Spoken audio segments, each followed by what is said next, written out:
ধৈর্য ধারণ করা, সবর করা, এটা দুনিয়াতে যত কঠিন ইবাদত গুলো আছে, কঠিন কাজগুলো আছে, এর মধ্যে একটা কাজ। অনেক লোক পাবেন নামাজি, রোজাদার, দাড়ি টুপিওয়ালা, সব ঠিক আছে, মাগার সবর নাই। আছে না নাই? কিছু হইলেই গরম হয়ে যায়, হট হয়ে যায়, ধৈর্য ধরতে পারে না, অস্থির হয়ে যায়। আছে না নাই? ভাইরা আমার, নবী করিম সাল্লাল্লাহু আলাইহি ওয়াসাল্লাম একবার সাহাবীদেরকে নিয়ে কোথাও যাচ্ছিলেন। কোন এক জায়গায় দেখা গেল জটলা পাকায় গেছে মানুষের। জিজ্ঞেস করলেন কি হচ্ছে এখানে?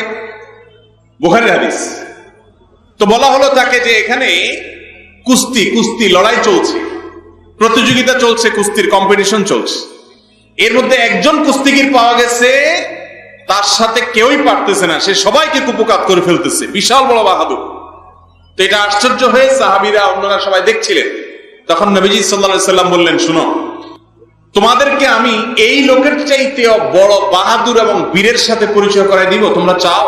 বলি, ইয়া রাসূলুল্লাহ, অবশ্যই দেখতে চাই। এর চাইতে বড় বাহাদুর কে, যে এই লোকের চাইতে আর বাহাদুরি তার মধ্যে আছে? তখন নবীজি সাল্লাল্লাহু আলাইহি সাল্লাম বলেছেন, শুনো, সকল পহলওয়ানদেরকে, বাহাদুরদেরকে, শক্তিশালী মাসলালা মানুষগুলোকে কুপকাত করে ফেলে বীরত্ব জাহির করা, এটা যত কঠিন, এর চাইতে বড় বীর হলো ওই লোক, যেই লোক রাগের সময় নিজেকে নিয়ন্ত্রণ করে ধরে রাখতে পারে, রাগের চোটে যা খুশি তা বলে না, নিজেকে আটকায় রাখতে পারে।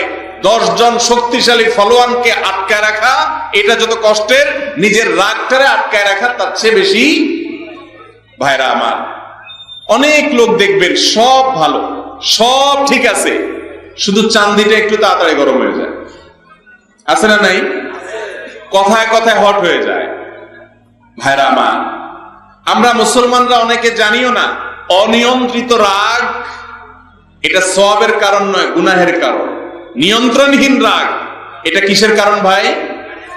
অনেক মানুষ আছে রাগী, বদরাগী তো বদরাগী, আবার এটাকে ভালো মনে করে, বলে কি, শয়তান তার কাছে এভাবে উপস্থাপন করে আর কি, বলে যে আমি উল্টা পাল্টা দেখলে আমার মাথা গরম হয়ে যায়, আমি সহ্য করতে পারি না। আছে না? অথচ উনি নিজে হাজার উল্টা পাল্টা করেন ঠান্ডা মাথায়, শুধু আরেকজনটা দেখলে মাথা কি হয়ে যায়? গরম হয়ে যায়। ভালো করে শুনে রাখেন, যারা ধৈর্যশীল, এই মানুষগুলোই মূলত জান্নাতে যাবে। কোন ধৈর্যহীন, অধৈর্যশীল মানুষের জন্য জান্নাত না। আল্লাহ বলেছেন কোরআনে, ইন্নামা ইউওয়াফাস সাবিরুনা আজরাহুম বিগাইরি হিসাব, নিশ্চয়ই ধৈর্যশীলদেরকে যে বিনিময় দেওয়া হবে, এটা কোনো হিসাব করে দেওয়া হবে না, হিসাব ছাড়া আল্লাহ তাআলা ধৈর্যশীলদেরকে বিনিময় দিবেন। ভাইরা আমার, এই জন্য মুখবিত হতে হলে ধৈর্যশীল হইতে হবে। এখন কথা হলো ভাই, ধৈর্যশীল হব কিভাবে? কয়েকটা উপায় আছে। নাম্বার 1, আপনি নিজে ধৈর্যশীল মানুষদের সাথে থাকবেন, যারা ঠান্ডা মাথায় চলাফেরা করে, অনেক বড় বড় বিষয়কে খুব সহজে ট্যাকেল দিয়ে ফেলে। মনে রাখবেন, রাগ আসলেই রাগ ঝেড়ে ফেলবেন না, একটু অপেক্ষা করবেন, তারপরে ঠান্ডা হওয়ার পরে ঝাড়বেন, তখন দেখবেন যে ব্যালেন্সের সাথে ঝাড়া।